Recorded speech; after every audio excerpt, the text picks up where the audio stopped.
അടുത്തത് കുംഭക്കൂറാണ്. അവിട്ടത്തിൻ്റെ അവസാനത്തെ 2 പാദവും ചതയവും പൂരൂരുട്ടാതിയുടെ 1, 2, 3 പാദങ്ങൾ ചേർന്നതാണ് കുംഭക്കൂറ്.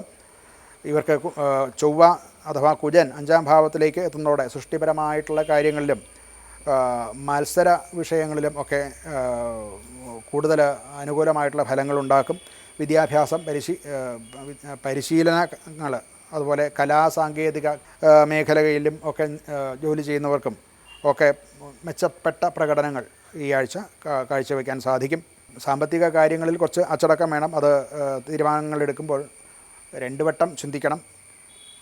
ആഗസ്റ്റ് 5-ാം തീയതി കഴിഞ്ഞാൽ ബുധൻ 6-ാം ഭാവത്തിലെത്തുമ്പോൾ ജോലിസ്ഥലത്തെ ചില രേഖകൾ മുഖാന്തരവും അതുപോലെ റിപ്പോർട്ടുകൾ, ആശയവിനിമയങ്ങൾ, രേഖകൾ എന്നിവയിൽ നിന്ന് ഉള്ള ചില സംശയങ്ങൾ അഥവാ അത് സംബന്ധിച്ചുള്ള ചില ഓഡിറ്റുകളോ അല്ലെന്നുണ്ടെങ്കിൽ റിപ്പോർട്ടിങ്ങോ ഒക്കെ ആവശ്യമായിട്ട് വരും.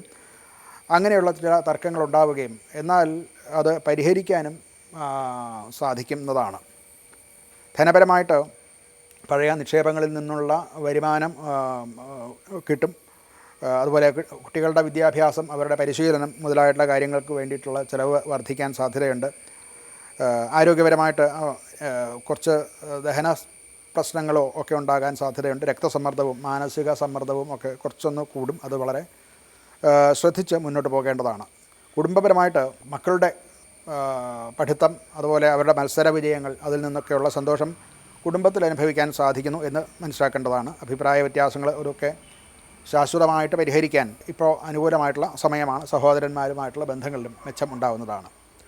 ഇവർക്ക് പരിഹാരമായിട്ട് ദുർഗാദേവിയെ ഭജിക്കുക, ദുർഗാദേവി ക്ഷേത്രത്തിൽ ദർശനം നടത്തുക, അതുപോലെ അങ്ങനെയുള്ള മന്ത്രങ്ങൾ നിത്യപാരായണത്തിൽ ഉൾപ്പെടുത്തുക.